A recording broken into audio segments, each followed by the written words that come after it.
آپ سیاسی جلسے کے لیے نہیں ہے، یہاں سے چلے جائیں یہاں سے. جس کو امت کا درد نہیں ہے میں اس سے بات بھی نہیں کرنا چاہتا. سیاسی جلسے کے لیے نہیں ہے.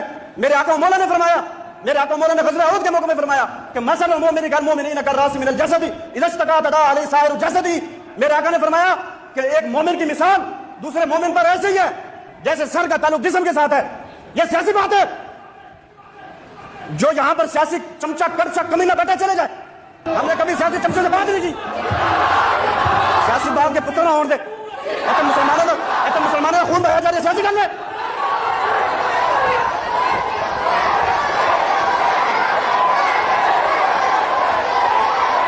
مسلمانوں کے سیدھیاں گولیاں چلا کے سیاست ہے.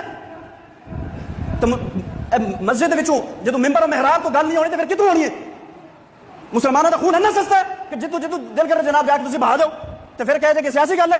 اسی سیاسی چمچیاں کڑچیاں نال کدے گل نہیں کیتی. ساڈی ہمیشہ حضور دے غلاماں نال گل ہے. اسی حضور دے غلاماں نال گل کرتے ہیں کہ یہ کون ہوندے جناب مسلمانوں کا خون بہانے والے؟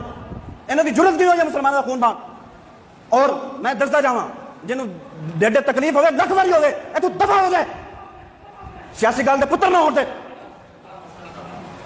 ممبر پر جو بندہ کھڑا ہو وہ حضور کے ممبر پر کھڑا ہے. آپ کی جرت کیسے ہوئی ہے بات کرنے کی؟ ممبر رسول پر کھڑا ہے جو بندہ، میری بات نہیں ہے، ممبر رسول کی بات ہے. اسی تانوں کھڑ کے لایا جا کے جمعہ پڑھو. جاؤ کتے ہو جا کے جمعہ پڑھو.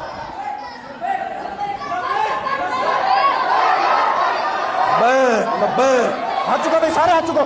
سارے حضور کے غلام بیٹھو تسی. ہاتھ چکو سارے. لبیک لبیک لبیک یا رسول اللہ. لبیک لبیک لبیک لبیک یا رسول اللہ. لبیک لبیک لبیک یا رسول اللہ. لبیک لبیک لبیک یا رسول اللہ. توجہ توجہ. گل چھوٹے وڈے دی نہیں ہے گی، گل ہے ممبر رسول دی. گل ممبر رسول دی ہے. ممبر تے جڑا چھوٹا ہوئے یا بڑا ہوئے گل ممبر رسول دی ہے. میری کی اوقات ہے؟ اعلیٰ حضرت نے فرمایا ممبر تے کھڑے مولوی دے اوتے جڑا بولدا ہے کفر دے قریب چلا جاندا ہے. تانوں دین دا پتہ ہے؟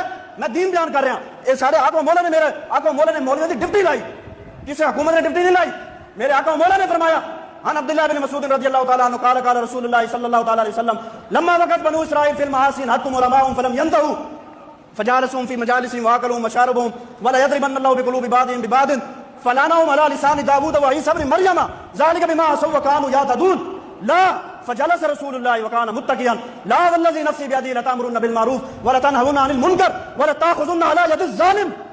میرے آقا نے فرمایا کہ جب ظالم ظلم تے اتر آوے تو میرے امت علماء تہاڈی ڈیوٹی ہے اس ظالم دا ہاتھ نپنا. تسی اس ظالم دا ہاتھ نپ کے انہوں دین وال لیانا ہے. میرے آقا مولا دا فرمان ہے. اسی تے اپنی گل تھوڑی کر رہے ہیں کہ جن دے ڈیڈے پیڑ ہوئے انہوں میں ایک اور گل سنائی جاواں. میں فتویٰ نہیں لا رہا. کسی مولوی دا فتویٰ نہیں، کسی امام دا فتویٰ نہیں، کسی پیر دا فتویٰ نہیں. میرے آقا مولا دا فتویٰ ہے. سنو حضور نے کی فرمایا. حضور نے فرمایا من مشى مع ظالم وهو يعلم انه ظالم فقد خلا ربقة الاسلام. میرے آقا نے فرمایا جڑا بندہ ظالم نال چلیا اور انہوں پتہ ہے کہ بندہ ظالم ہے. انہاں تو بڑے ظالم کہڑے ہیں جڑے حضور دے غلاماں تے سیدھیاں گولیاں مارت جرم کیے. فلسطین دا نام لینا جرم ہے. فلسطین دی گل کرنا جرم ہے. جڑا ظالم نال چلیا اور انہوں پتہ ہے کہ ظالم ہے. حضور نے فرمایا کسی مولوی نو فتویٰ لانے کی ضرورت نہیں. فقد خلا ربقة الاسلام. ایسی گلے دے وچ اسلام دا جڑا پٹا پایا ہویا کلمے دا پٹا ہے ساڈے گلے وچ. میرے آقا نے فرمایا انہیں جڑا ظالم نال چلیا انہیں اسلام دا پٹا لا کے باہر رکھ چھڈیا. انہیں اسلام نال کوئی تعلق نہیں.